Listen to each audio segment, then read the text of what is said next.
I had this idea, I'm going to talk at a conference about the soul, and I was asked to write an article about it as well before I did the conference. So I thought, right, how do I catch the soul thing? And something strange happened. I was in Canada with some family, and we were having a drink, some whiskey, and the glass that we had was crystal.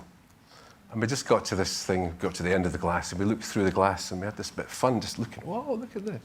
And it was like what I would say was like a kaleidoscope. And then I was back in Edinburgh and working with a client.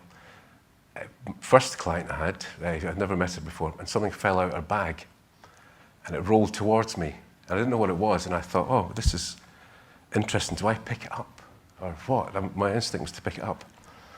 So I wrote, when I was thinking about this conference today, I wrote something about it. I'm going to read it. He was in the waiting room. I noticed he dropped something from his bag, and I wanted to step back to let him pick it up. But then it rolled towards me, something moving back and forth. I was drawn to it, and it seemed to be drawn to me, and it landed softly at my feet. I picked it up and looked through the end. I was curious. I had an immediate flashback to my childhood. I was holding a kaleidoscope.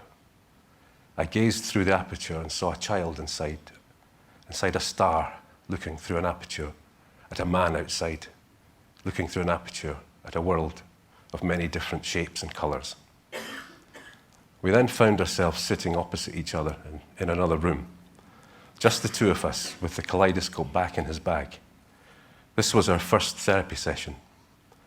I knew we had chosen to be in this moment and trusted there had been a deep calling in us that brought us here. And in all our struggles and hopes and dreams, we were now sharing the possibility of there being something else in our meeting, something larger. We did our best to recognize the space between us and invited all the possibilities of change and growth and healing. A candle was lit, and we acknowledged the uniqueness of the moment. This wasn't about fixing, it was about caring. Caring for ourselves and caring for the other, and caring for the world. And then we listened. We listened deeply with our hearts and began to offer each other hope. Who are you? Who am I? Why are we here? These questions seemed to just disappear as we found acceptance of our being in the presence of a stranger, acknowledging we were not alone.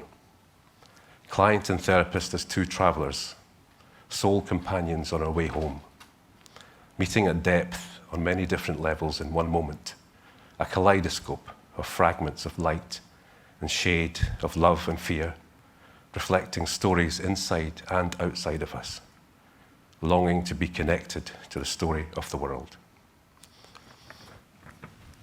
I chose to read this today because it captures something. I mean, I love fiction. There wasn't an actual kaleidoscope in the bag. But it's the idea that we have that possibility to look at ourselves and the other through this kaleidoscope, all these different images that come into being. And it's perfect. All the sad stuff and the happy stuff and the not knowing is perfect, completely perfect. It has its place.